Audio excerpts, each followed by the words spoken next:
सबको जय मसीह की। प्रभु का धन्यवाद करते एक और सुंदर मौके के लिए जो खुदा ने दिया वचन की सेवा को लेकर आपके नज़दीक में आने के लिए, उसका कोटि कोटि धन्यवाद करती हूँ। और आज का वचन जो है मत्ती 25 से है, 10 कुमारियों का दृष्टांत। 25:1 से मैं आपके लिए पढ़ रही हूँ। स्वर्ग का राज्य उन 10 कुंवारियों के समान होगा जो अपनी मशालें लेकर दूल्हे से भेंट करने को निकली। उनमें 5 मूर्ख और 5 समझदार थी। मूर्खों ने अपनी मशालें तो ली, परंतु अपने साथ तेल नहीं लिया। परंतु समझदारों ने अपनी मशालों के साथ अपनी कुप्पियों में तेल भी भर लिया। जब दूल्हे के आने में देर हुई तो वे सब ऊँघने लगी और सो गए। आधी रात को धूम मची, देखो दूल्हा आ रहा है और उससे भेंट करने के लिए चलो। तब वे सब कुंवारियाँ उठकर अपनी मशालें ठीक करने लगीं। और मूर्खों ने समझदारों से कहा, अपने तेल में से कुछ हमें भी दो, क्योंकि हमारी मशालें बुझी जा रही हैं। परंतु समझदारों ने उत्तर दिया, कदाचित यह हमारे लिए और तुम्हारे लिए पूरा ना होगा। भला तो यह है कि तुम बेचने वालों के पास जाकर अपने लिए मोल ले लो। जब वे मोल लेने को जा ही रही थी तो दूल्हा आ पहुंचा, और जो तैयार थी वे उसके साथ विवाह के घर में चली गई और द्वार बंद किया। इसके बाद वे दूसरी कुंवारियाँ भी आकर कहने लगी, हे स्वामी, अपने लिए हमारे लिए द्वार खोल दें। उसने उत्तर दिया, मैं तुमसे सच सच कहता हूँ, मैं तुम्हें नहीं जानता। इसलिए जागते रहो, क्योंकि तुम ना उस दिन को जानते हो ना उस घड़ी को। आमीन। यहाँ पर पिता का वचन क्या कहते हैं कि स्वर्ग का राज्य उन 10 कुंवारियों के समान होगा जो अपनी मशालें लेकर दूल्हे से भेंट करने को निकली। क्या लिखा कि स्वर्ग का राज्य किन कुंवारियों के समान होगा? उन 10 कुंवारियों के समान। यहाँ पर हम लोगों को लेकर बात की गई है कि अगर हम इस स्वर्ग राज्य में जाएं तो स्वर्ग का राज्य किस समान है? 10 कुंवारियों के समान होगा जो अपनी मशालें लेकर दूल्हे से भेंट करने को निकली है। हम क्या कर रहे हैं? हम अपनी मशालों को लेकर दूल्हे से भेंट करने के लिए तैयार हैं। हमारा जीवन क्या है? हमारा जीवन, हम किसकी तैयारी में है? हम स्वर्ग राज्य में जाने की तैयारी में है।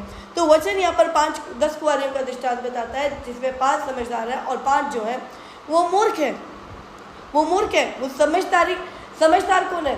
जो अपनी अपनी मशालों में क्या कर रहा है? वो तेल, मशाल क्या है? हमारा ये शरीर, उसके अंदर पवित्र आत्मा का तेल जब हमारे अंदर होता है तभी वो क्या करता है? जब मशाल में तेल डाला जाता है तभी वो मशाल जलती है और रोशनी को फैलाती है। जिस मशाल में तेल नहीं होगा वो जलेगी नहीं तो कहीं पर भी रोशनी नहीं देगी, वो अंधकार के अंदर ही रहेगी।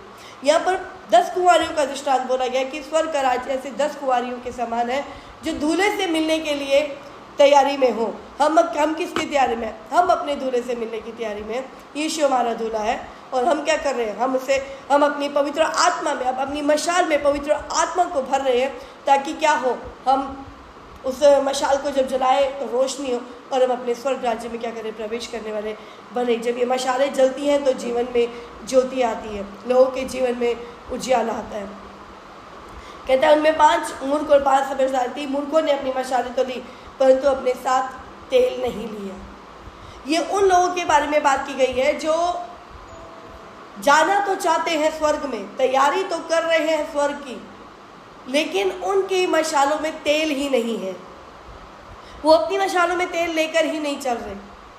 मशालें तो हैं, शरीर के काम जो करने हैं, ये दान वो दान, इधर पुण्य उधर, ये सब देना तो चल रहा है, लेकिन उनकी मशालों में, उनके शरीर के अंदर पवित्र आत्मा रूपी तेल ही नहीं है।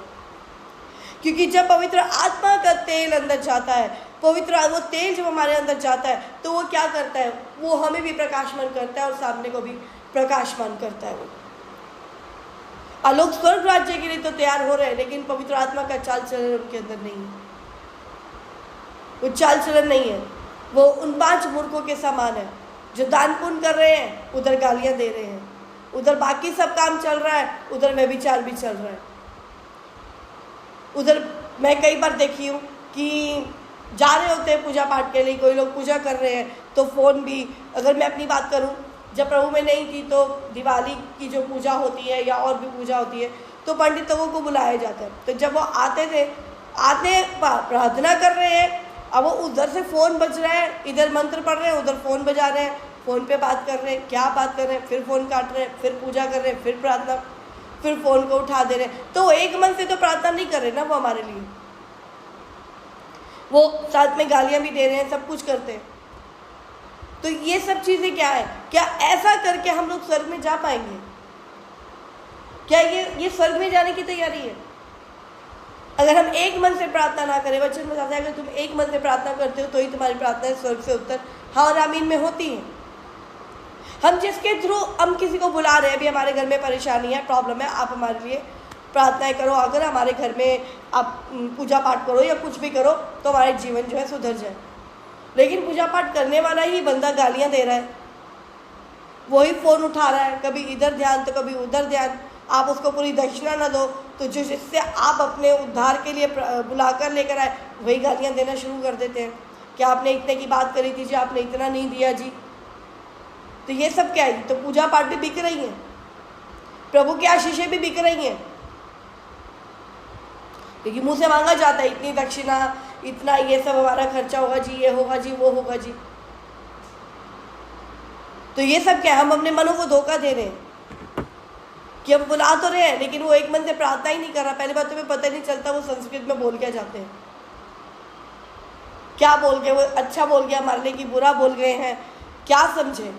जब वो खुद गालियों में घुसे हुए हैं, खुद गुटके खा रहे होते हैं, खुद अलग गलत काम कर रहे होते हैं,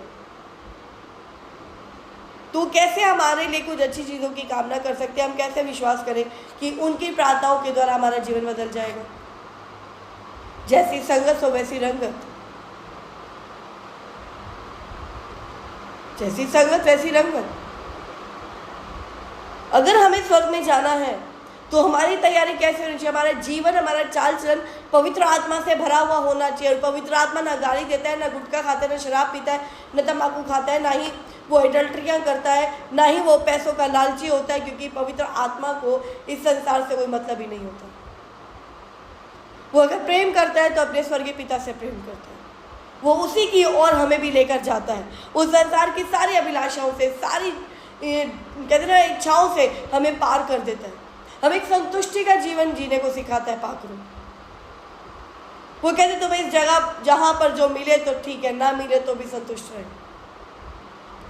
वो संतुष्टि का आत्मा हमें देता है, और जहाँ संतुष्टि आती है वहाँ पर सब कुछ कंप्लीट हो जाता है। फिर किसी चीज़ की दुख और तकलीफ ही नहीं रहती। ठीक है जी, मिल गया तो ठीक है, नहीं मिला तो भी ठीक है जी, तो भी ठीक है।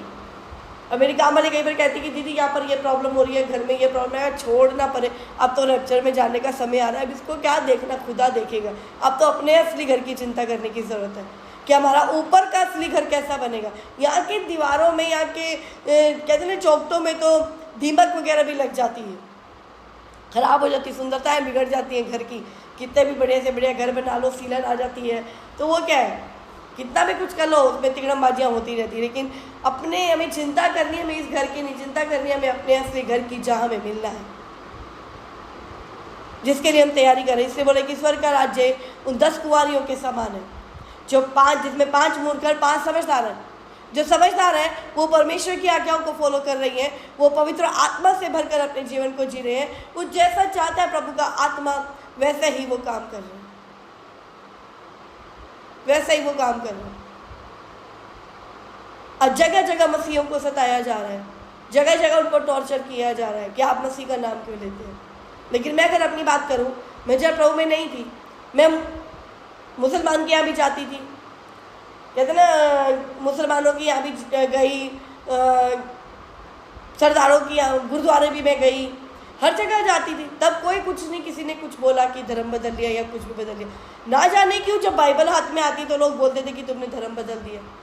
जब गुरुद्वारे जाते, कोई हिंदू फैमिली से गुरुद्वारे जा रहे, तब तो कोई धर्म नहीं बदला, तब तो कोई नहीं बोलता कि तुमने धर्म बदल लिया, अरे तू गुरुद्वारे जा रही, तूने चलिया भी रखा है, कोई कुछ नहीं बोलता। मुसलमान के यहाँ जाएंगे, जादू टोना कराएंगे, झाड़ू फूकी कराएंगे, पर कोई भी पर किसी को जॉन्डिस हो जाता है, कुछ प्रॉब्लम होती, चले झाड़ू फूकी वाले के पास, तब तो कोई धर्म नहीं बदलता। लेकिन बाइबल हाथ में आते ही ना जाने क्यों धर्म का नाम ले लिया जाता है,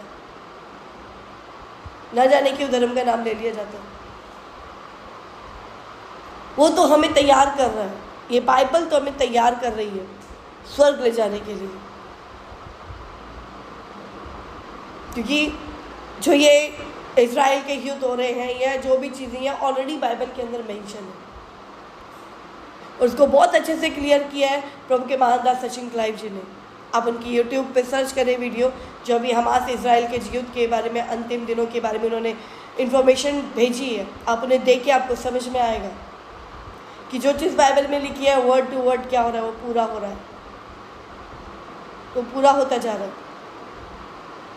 हमें समझदार बनना है, हमें अपनी आत्मा में क्या लेना है, तेल लेना है, पवित्र आत्मा को भरना है। पवित्र आत्मा से भर के हमें अपनी मशालों को क्या करना है, जला के रखना है, क्योंकि जब दूल्हा आएगा तो हम तैयार मिले उसको, हमारे अंदर पाखरू जो है एकदम लबालब छलकता हुआ भरा हुआ उसको मिल न पाए। क्योंकि जब हमारे अंदर वो पवित्र आत्मा भरा होगा, उसका सामर्थ, उसके अभिषेक से भर के अगर हम रहेंगे, तो ही वो दूल्हा अपनी दुल्हन को लेकर जाएगा। कोई भी दूल्हा इस संसार में भी ऐसी दुल्हन को कभी नहीं ले जाएगा जिसका कैरेक्टर ही ठीक ना हो।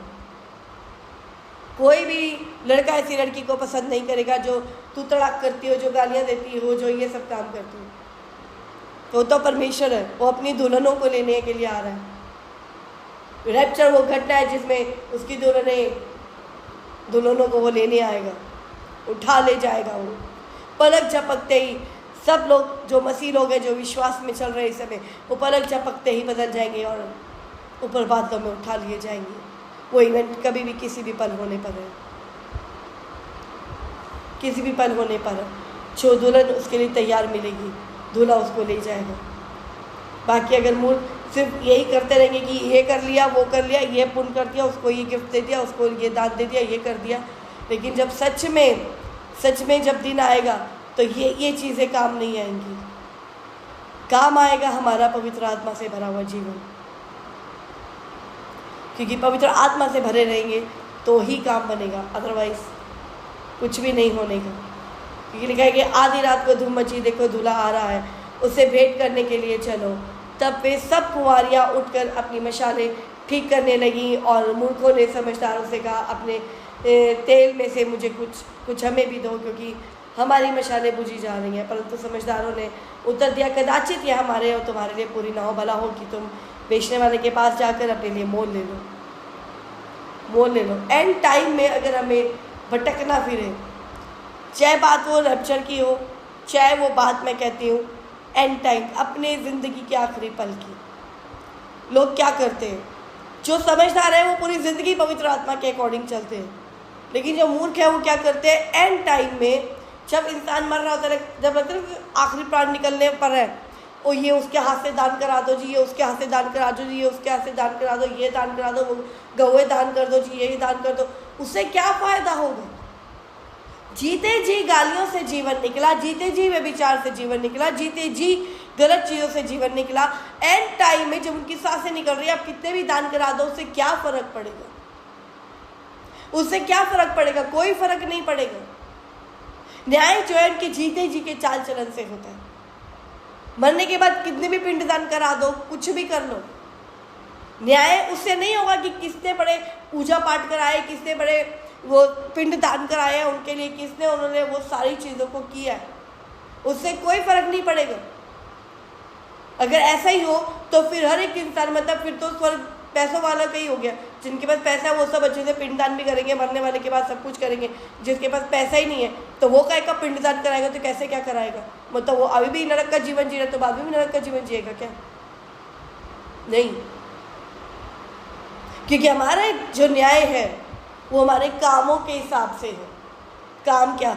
दान पुण्य नहीं। लोग बोलते कर्म, दान पुण्य एक ठीक है, हेल्प करनी है, ये परमेश्वर ने एक सपोर्टिंग बोला कि आपको ये दूसरों की हेल्प करनी है, लेकिन सिर्फ हेल्प करने ही नहीं, हेल्प करने के साथ साथ आपका जीवन पवित्र आत्मा से भरा हुआ होना चाहिए। आपकी मशालें तेल से भरी हुई होनी चाहिए, और वो मशालें ऐसी हो जो जले और दूसरों को भी क्या करे, खुद के अंदर भी ज्योति हो और सामने वाले को भी क्या करे, वो ज्योति देने वाली। क्योंकि मिसाल जब जलती है तो ज्योतियाँ फैलाती है, अंधकार छटता चला जाता है। हमारे जीवन एक ज्योति की मानिंद होने पाए।